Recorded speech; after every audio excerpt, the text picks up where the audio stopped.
Buongiorno amici e bentornati su All Time Watches. Oggi parte una serie di video nei quali vi mostrerò alcuni segnatempo di quella che molto probabilmente è la fabbrica di orologi sovietica più amata dai collezionisti, la Raketa, ovvero Razzo in lingua russa. La Raketa ha prodotto alcuni fra i segnatempo più iconici dell'orologeria sovietica. Giocando sulle varie interpretazioni della misurazione del tempo, ha creato modelli come il Città del Mondo, che ci permette di calcolare i diversi fusi orari come in un moderno GMT. Il Calendar, per calcolare il giorno di una data stabilita sia per gli anni trascorsi che per quelli a venire.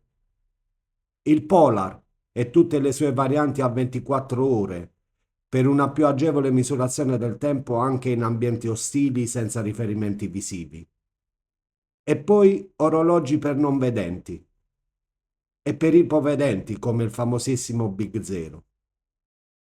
Dress watches da record come il calibro Raketa 2209 di soli 2,7 mm di spessore o l'introvabile 3031 impermeabile Day-Date e svegliarino, l'orologio con più complicazioni mai prodotto in Unione Sovietica.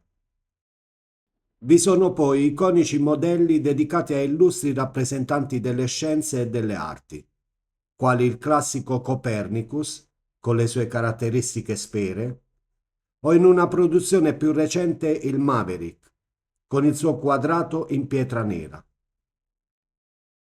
La Raketa infatti è tuttora attiva nella produzione di orologi, interamente realizzati in house a partire dai calibri.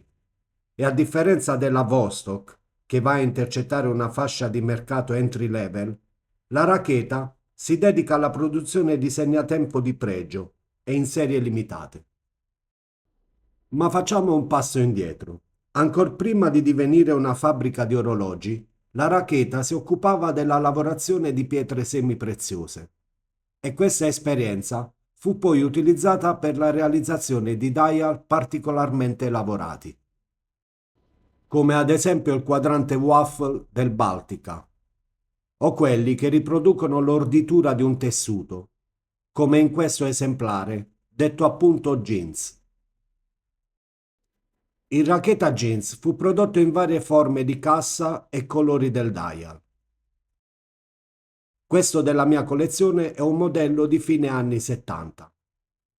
La cassa in ottone cromato è di 34 mm per 41 di lag to lag, con anse da 18 e uno spessore di 11,5 mm. Particolarità di questo modello è il fondello inox con anello di serraggio a vite, come nei Vostok. Di solito gli orologi della Raketa avevano un fondello a pressione.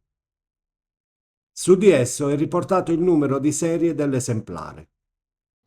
Il vetro plexi è tenuto da una sottile lunetta imbrunita con lavorazione PVD.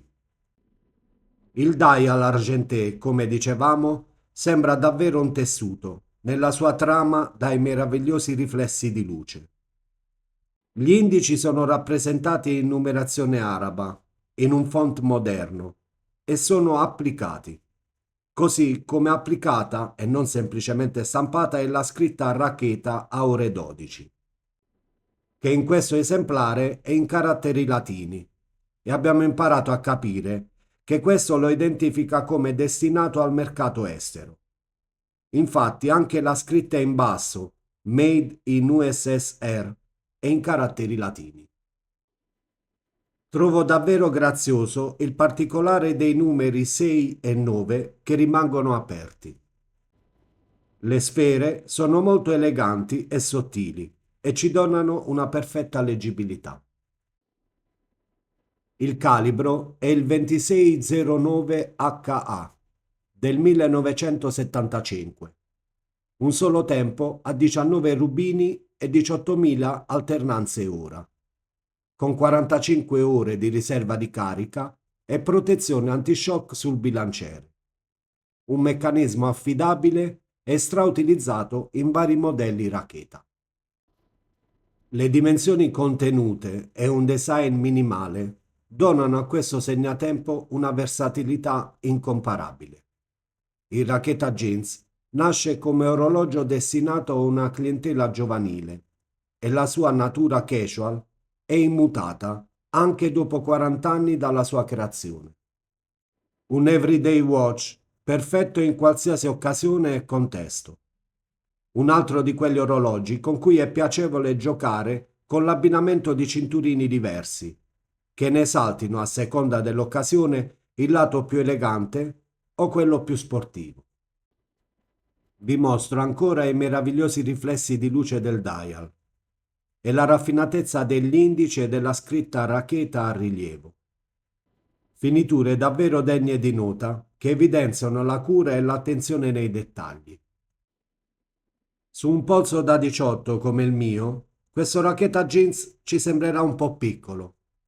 Di sicuro si adatterebbe meglio a un polso femminile, ma le dimensioni contenute sono una peculiarità per gli orologi vintage e quindi lo indosso con piacere e lo trovo di una comodità unica. Scrivetemi nei commenti cosa ne pensate e soprattutto iscrivetevi al canale se ancora non l'avete fatto. E come sempre vi do appuntamento a martedì prossimo con un nuovo video, in cui vi mostrerò un Racketa 24 ore. Vi ringrazio per avermi seguito fin qui, un abbraccio e ciao a tutti.